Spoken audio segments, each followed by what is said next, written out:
Hello बच्चों, आज के इस वीडियो में हम पढ़ेंगे 10th क्लास के हिस्ट्री का lesson print culture and the modern world. और ये हमने फास्ट वीडियो बनाया है। जो बच्चे एग्जाम से एक दिन पहले पढ़ते हैं, खास तौर पर उनके लिए है ये फास्ट रिवीजन। चलिए शुरू करते हैं। प्रिंट कल्चर में सबसे पहले हम पढ़ेंगे कि प्रिंट टेक्नोलॉजी है वो सबसे पहले कहाँ शुरुआत हुई। अर्लीस्ट प्रिंट टेक्नोलॉजी सबसे पहले चाइना में शुरू होती है। चाइना में ही प्रिंट टेक्नोलॉजी की शुरुआत होती है। आज जो हम इतनी बुक्स हैं, प्रिंट मीडिया देखते हैं, इसकी शुरुआत करने वाला चाइना था। चाइना, जापान और कोरिया में शुरुआत होती है, लेकिन जापान में तो बाद में जाती है। जापान में जो चाइना में जो बुद्धिस्ट मिशनरीज थे वो जापान में ले गए थे। चाइना की print technology, would block hand printing वाली टेक्नोलॉजी जापान में कैसे गई? चाइना से बुद्धिस्ट मिशनरीज ले गए थे और कोरिया में भी फैला। ये तीन कंट्री के नाम याद रखने हैं अर्लीस्ट प्रिंट के लिए। एक अकॉर्डियन बुक है। अकॉर्डियन बुक एक वो फोल्ड होने वाली बुक होती थी, ऐसे फोल्ड हो जाती थी। ये चाइना में छपती थी। इसको दोनों तरफ से स्टिच कर देते थे। अकॉर्डियन बुक कहाँ की थी? चाइना की थी। चाइना, जापान और कोरिया में शुरुआत होती है प्रिंट कल्चर की। उसके बाद आते हैं जापान में सबसे पुरानी बुक है ना, बुद्धिस्ट बुक थी ये, डायमंड सूत्र। डायमंड सूत्र 868 में पब्लिश हुई और ये जापान की सबसे पुरानी बुक है, ओल्डेस्ट जापानीज बुक है ये बुद्धिस्ट डायमंड सूत्र। यहां पर ये प्रिंटिंग कौन ले गया था? चाइना से जो बुद्धिस्ट मिशनरीज थे वो ले गए थे। इसकी ये डेट याद रखनी है, 868 में। उसके बाद नंबर आता है कितागावा उतामारो। ये भी जापान का था। जापान की जो कैपिटल है वो ईडो थी पहले। ईडो नाम था, पुराना नाम टोक्यो का। टोक्यो को ईडो बोलते थे पहले, ईडो। और ये कितागावा उतामारो कहाँ का था? जापान का था। इसकी एक प्रिंट है जो बहुत फेमस थी। इसकी प्रिंट थी, ड्राइंग करता था ये, उसका नाम था उकियो। उकियो एक फ्लोटिंग वर्ल्ड का एक इमेज होती थी। उकियो याद रख लेना बस। उकियो किसकी प्रिंट थी, किसकी ये आर्ट थी? ये कितागावा उतामारो की। ये था जापान का। और जापान में जो टोक्यो सिटी है उसका पुराना नाम था ईडो, ये याद रखना है। और इसने अर्बन कल्चर को शो किया है। उतामारो ने, कितागावा उतामारो ने अर्बन कल्चर था उसको शो किया है। इसके बाद एक नाम आता है त्रिपिटिका कोरियन। त्रिपिटिका कोरियन, ये कोरिया में एक जो बुद्धिस्ट जो स्क्रिप्चर्स हैं, रिलीजियस बुक होती हैं बुद्धिस्ट स्क्रिप्चर्स, उसका कलेक्शन है। और इसमें देखो 80,000 80,000 से भी ज्यादा वुड ब्लॉक हैं। वुड ब्लॉक भी पेपर के ऊपर ब्लॉक को ऐसे, लकड़ी के जो ब्लॉक होते हैं उसको रगड़ते थे ऐसे, उससे प्रिंट होती थी पहले। उस टाइप की 80,000 वुड ब्लॉक रखी हैं, स्क्रिप्चर्स रखी हैं ये त्रिपिटिका कोरियन नाम से। और इसको यूनेस्को वर्ल्ड रजिस्टर है ना उसमें शामिल कर रखा है, वर्ल्ड हेरिटेज में शामिल है जहां ये रखी है वो जगह। तो त्रिपिटिका कोरियन है वो एक स्क्रिप्चर कलेक्शन है ये कोरिया का। इसमें 80,000 वुड ब्लॉक्स हैं, कलेक्शन है पूरा, एक लाइब्रेरी बना रखी पूरी, कोरिया में है ये। अब आते हैं हम प्रिंट कल्चर यूरोप में कैसे गया। भाई देखो, ये मार्को पोलो था। मार्को पोलो, मार्को पोलो था, ये इटली का था। ये चाइना में रहा कई दिन, इटली का था। मार्को पोलो ट्रैवलर था। ये चाइना में इसने सीखा प्रिंटिंग की जो कल्चर थी और प्रिंटिंग की जो टेक्नोलॉजी थी, हैंड प्रिंटिंग, ये इटली ले आया। इटली कब आया? ये 1295 में चाइना से इटली आ गया, सिल्क रोड होता हुआ। और ये इटली से फिर धीरे धीरे पूरे यूरोप में फैल गई वो जो टेक्नोलॉजी थी वो धीरे धीरे। मार्को पोलो इटली का था और ये यूरोप में इटली ले आया टेक्नोलॉजी, 1295 में वापस आया। ठीक है, इसके कारण फिर यूरोप में आई, इटली आई चाइना से और इटली से फिर यूरोप में। उसके बाद आता है जॉन गुटेनबर्ग। जॉन गुटेनबर्ग भी जर्मनी का था। ये है फादर ऑफ प्रिंटिंग प्रेस, इसको ही बोलते हैं फादर ऑफ प्रिंटिंग प्रेस। इसने सबसे पहले प्रिंटिंग प्रेस बनाई थी। Movable type of printing press, अपने आप छपने वाली, अपने आप मूव होते थे लेटर। 26 लेटर है ना रोमन के, वो अपने आप मूव होते थे, मेटल टाइप के बनाए थे इसने। तो 1448 में इसने ये डेवलप कर ली थी प्रिंटिंग प्रेस। ये फादर ऑफ प्रिंटिंग प्रेस है। और इसने बाइबल छापी थी, बाइबल की इसने प्रिंटिंग कर ली थी 1455 में। और उस बाइबल की 180 कॉपी बना ली थी, 180 कॉपीज, 180 कॉपी। लेकिन वो 3 साल में बनाई थी, इतनी फास्ट नहीं थी ना। 3 साल में 180 कॉपी, 180 कॉपीज बनाई बाइबल की इसने, जॉन गुटेनबर्ग ने। और यही जो जॉन गुटेनबर्ग की जो टेक्नोलॉजी थी, अगले 300 सालों तक यही रहती है। अगले 300 साल तक, 300 ईयर तक यही जॉन गुटेनबर्ग वाली टेक्नोलॉजी रहती है। और इस गुटेनबर्ग की प्रिंटिंग से 250 पेज प्रिंट हो सकते थे। Photocopy could print 250 sheets one side per hour. एक घंटे में एक साइड की 250 फोटोकॉपी यानी ये शीट्स प्रिंट हो सकती थी। ये 180 तो कॉपी बनाई है बाइबल की, और ये 250 है पर आवर, 250 शीट्स प्रिंट कर सकती थी। अब आज ये यहां, अब भाई जब ये प्रिंटिंग आने लगी तो बुक्स हैं, वर्ड्स हैं, बुक्स हैं, आइडियाज हैं, वो धीरे धीरे फैलने लगे। तो धीरे धीरे फिर डर भी फैलने लगा कि भी कोई इरिलीजियस अधार्मिक बातें, कोई नॉन रिलीजियस बातें फैलने लग जाएंगी। तो रिलीजियस डिबेट होने लगी, लोगों में डर आने लगा चर्च के अंदर, और बड़े बड़े स्कॉलर्स थे उनमें। सबसे पहले नाम आता है मार्टिन लूथर का। मार्टिन लूथर जर्मनी का एक राइटर था, जर्मन राइटर था। उसने एक बुक लिखी थी 95 थीसिस, और 95 थीसिस में उसने किया था बाइबल को क्रिटिसाइज, पुरानी जो बाइबल थी उसको क्रिटिसाइज किया था। ये 95 थीसिस कब लिखी थी? 1517 में लिखी इसने, मार्टिन लूथर ने, जर्मनी का था ये। और 95 थीसिस में इसने पुरानी जो बाइबल थी, पुराने जो रूल रेगुलेशन थे बाइबल में, उनको क्रिटिसाइज किया।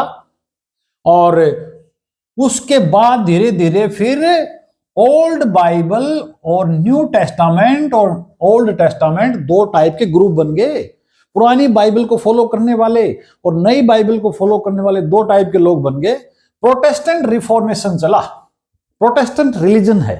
क्रिश्चियनिटी के दो टाइप हैं, एक तो है कैथोलिक और एक है प्रोटेस्टेंट।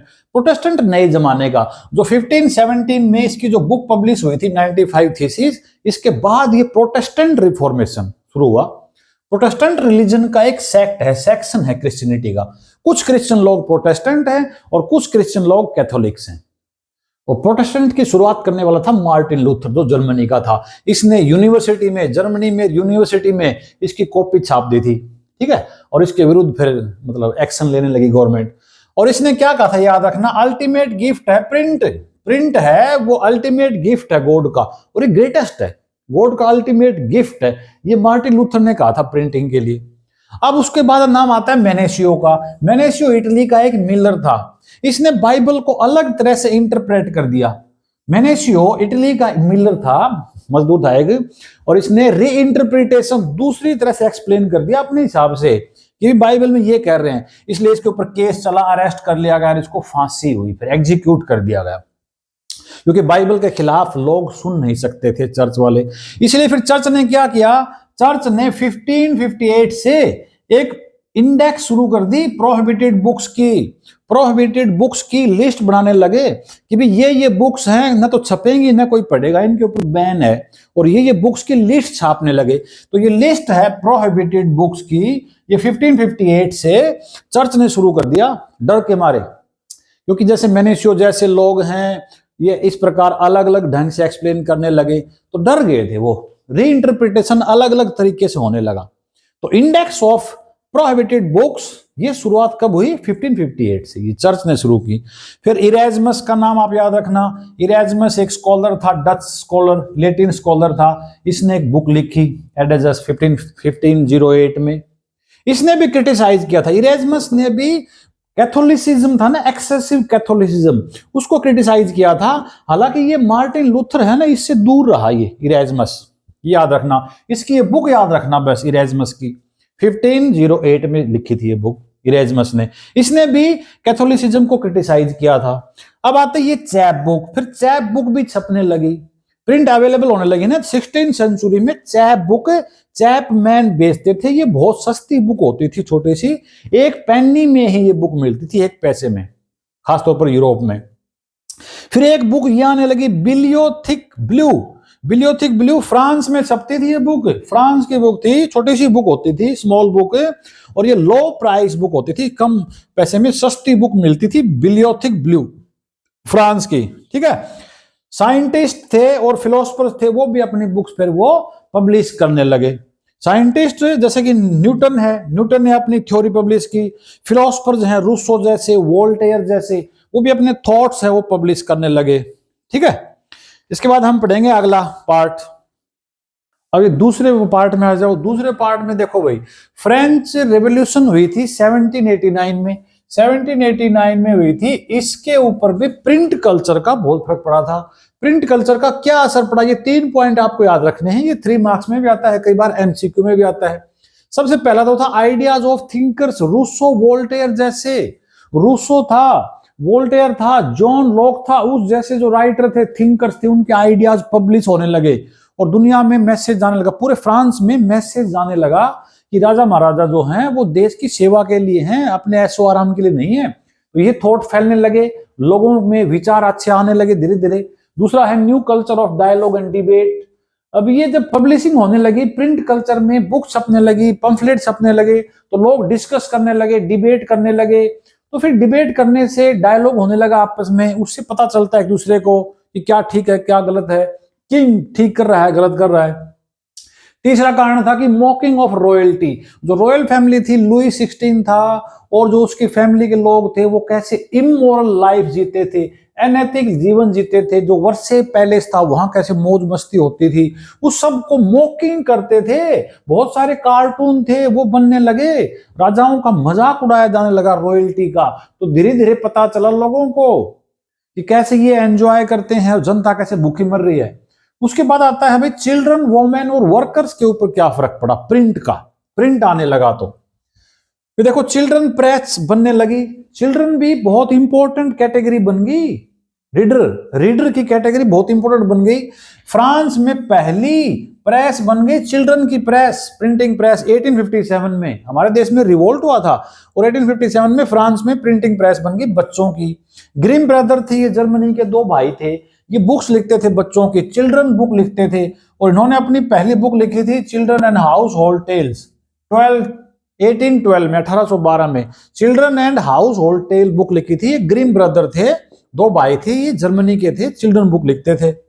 फिर भी वोमेन का आ जाओ, वोमेन नोवलिस्ट, वोमेन पढ़ने भी लगने लगी और साथ साथ में वोमेन राइटिंग भी करने लगी। इतना टाइम हो गया उनके पास। तो जेन ऑस्टन ये फेमस फीमेल राइटर है, नोवलिस्ट है। ब्राउन सिस्टर थी, 2 बहनें, जॉर्ज इलियट, ये तीनों फीमेल राइटर हैं। ये 2 बहन थी, फीमेल नोवलिस्ट थी। इन्होंने अपने नोवेल में फीमेल को ही सेंट्रल कैरेक्टर बनाया, हीरो बनाया। मेन कैरेक्टर जो होता था वो हीरोइन होती थी और एक अलग टाइप की लाइफ शो करती थी। ये तीनों हीरोइंस के बारे में फीमेल को सेंट्रल कैरेक्टर बनाया इन्होंने। उसके बाद भी इंग्लैंड में वर्कर के लिए क्या हुआ, लैंडिंग लाइब्रेरी बनने लगी, उधार में बुक्स मिलने लगी, आप लाइब्रेरी में जाके पढ़ सकते थे वर्कर्स। थोड़ा जो टाइम मिलता था कभी भी छुट्टी के दिन, वो 17वीं सेंचुरी में शुरू हो गई थी लैंडिंग लाइब्रेरी, उधार वाली लाइब्रेरी इंग्लैंड में शुरू हो गई थी। फिर हम बात करें अगर थोड़ा सा इनोवेशन की, तो थोड़ा सा इनोवेशन हो गया प्रिंट में। देखो न्यूयॉर्क में ये रिचर्ड हो नाम का आदमी था, इसने रोटरी प्रिंटिंग प्रेस बना ली थी। रोटरी प्रिंटिंग प्रेस हो ने बनाई थी। इसमें क्या होता था, देखो 250 शीट कॉपी होती थी। जॉन गुटेनबर्ग था ना, उसकी प्रिंटिंग प्रेस में 250 कॉपी होती थी। 5000 कॉपी होने लगी एक घंटे में पर आवर। एक घंटे में 5000 कॉपीज इस प्रिंटिंग प्रेस से। सिलेंड्रिकल प्रेस होती थी ये, और ये न्यूज़पेपर में काम आने लगी। न्यूयॉर्क का आदमी था हो, इसने ये प्रिंटिंग प्रेस बनाई, रोटरी प्रिंटिंग, नई डिजाइन की, सिलेंड्रिकल, अपने आप जैसे घूमती रहती है, तो न्यूज़पेपर में काम आती है ये। 5000 कॉपीज पर आवर एक साइड की। फिर आ जाओ शिलिंग सीरीज छपने लगी। शिलिंग भाई करेंसी का नाम है। शिलिंग सीरीज, रोज सीरीज आने लगी, सीरीज में स्टोरीज आने लगी। पॉपुलर जो सीरीज था, पॉपुलर जो लिटरेचर था, वो 1920s के बाद इंग्लैंड में पॉपुलराइज हो गया धीरे धीरे और सस्ता मिलने लगा। शिलिंग सीरीज चीप सीरीज होती थी ये, और रोज उस स्टोरी को आगे पढ़ते थे, अगले दिन फिर स्टोरी पढ़ो, अगले दिन उससे आगे की स्टोरी। तो ये पेपर बिकने लगे, न्यूज़पेपर में, मैगजीन में सीरीज आने लगी 1920s के बाद। इसको शिलिंग सीरीज बोलते हैं। अब आ जाओ इंडिया की। अब ये यूरोप की स्टोरी थी। इंडिया में प्रिंट कल्चर कैसे आया, देखो भाई इंडिया में सबसे पहले जो फॉरेनर था वो था वास्को डी गामा। वो गोवा में आया था, कालीकट में, पोर्टुगीज थे वो। तो पोर्टुगीज लोग भी कब आए थे, गोवा वाले कब आए थे, ये आए थे 1498 में वास्को डी गामा आया। उसके बाद 15 सेंचुरी में, 16 सेंचुरी के स्टार्टिंग में ये पोर्टुगीज मिशनरीज आ गए। गोवा में आई थी सबसे पहले प्रिंट कल्चर इंडिया में। और वो पोर्टुगीज मिशनरीज लेके आए थे चाइना से, जो बुद्धिस्ट मिशनरी थे वो जापान में ले गए थे प्रिंटिंग कल्चर, जो टेक्नोलॉजी है वो। और इंडिया में कौन, ये पुर्तगाली जो लोग आए थे, वास्को डी गामा आया पहले, फिर उसके और लोग आ गए, पोर्टुगीज मिशनरी थे ये, क्रिश्चियन मिशनरी, ये ले आए इंडिया में टेक्नोलॉजी। फिर धीरे धीरे, क्योंकि इंडिया में पहले थे मैन्यूस्क्रिप्ट होती थी जो हाथ से लिखते थे, वो बड़ी महंगी पड़ती थी मैन्यूस्क्रिप्ट, धीरे धीरे बंद होगी फिर वो, और उसको बड़ा मतलब फ्रेजाइल सॉफ्ट होती थी, उसको संभाल के रखना पड़ता था। ओरिजिनल कॉपी अगर फोटो कॉपी करनी थी तो दोबारा फिर हाथ से लिखते थे, इतना टफ काम था मैन्यूस्क्रिप्ट का। फिर ये प्रिंटिंग आ गई, तो पहली तमिल बुक भी छप गई 1579 में, तमिल लैंग्वेज में बुक छप गई 1579 में, और मलयालम की पहली बुक पब्लिश हुई 1713 में। तमिल की पहली बुक इंडिया में 1579 में और मलयालम की 1713 में।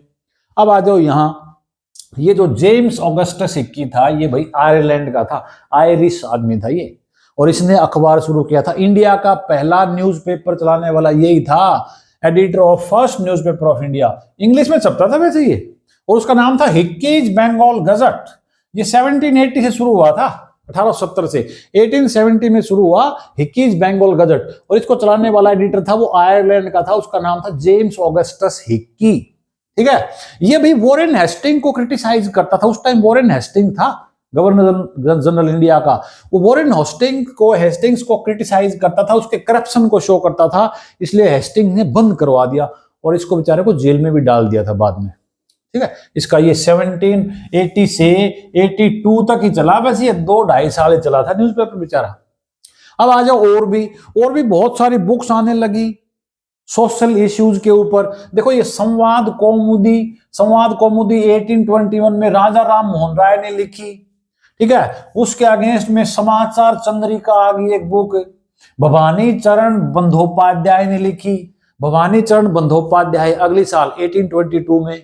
फिर एक देवबंद है उत्तर प्रदेश में, देवबंद सेमिनरी शुरू हो गई मुस्लिम लोगों की, देवबंद का एक पूरा एक बोर्ड बन गया देवबंद सेमिनरी 1867 में, और यहां से फतवा जारी होने लगे पंफलेट में, पूरे इंडिया के मुसलमानों के लिए यहां से फतवा जारी हो गया, ऑफिशियल ऑर्डर होते हैं to be followed by all Muslims.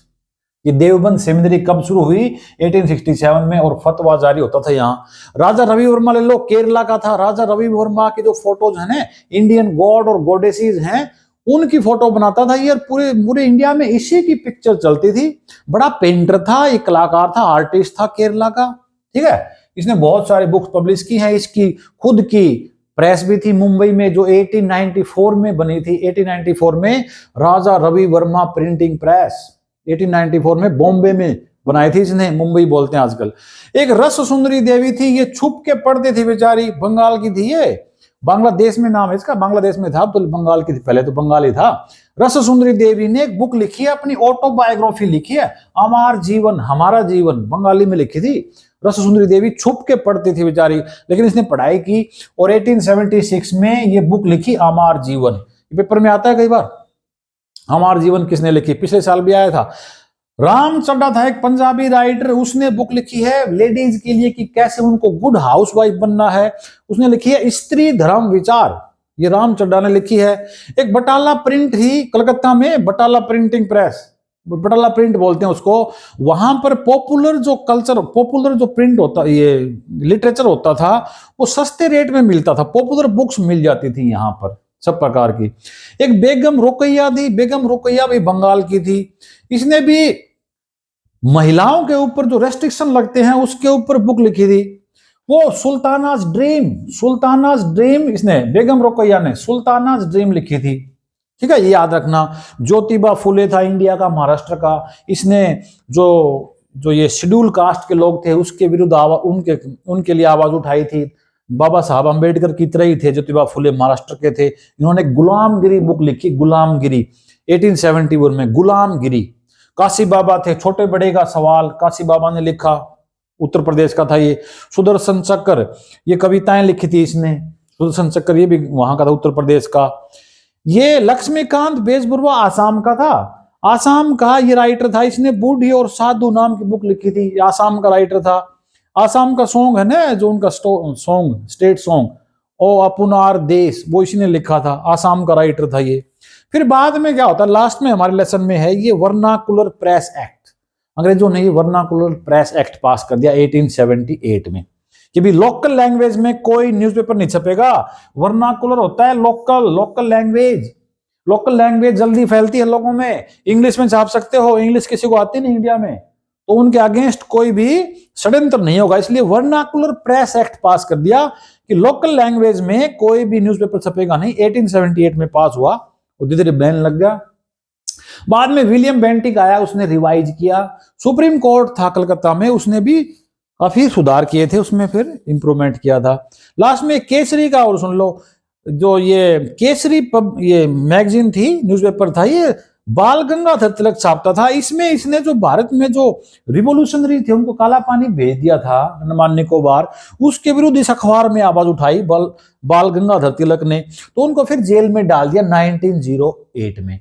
1907 में काला पानी की सजा हुई थी, 1908 में तिलक को जेल में डाल दिया। एक चीज और याद रखना, रामचरितमानस है तुलसीदास की, वो तुलसीदास ने 15वीं सेंचुरी में लिखी थी। उसका जो पहला प्रिंट था ना, वो 1810 में छपा था। 1810 में रामचरितमानस का पहला प्रिंट हुआ था।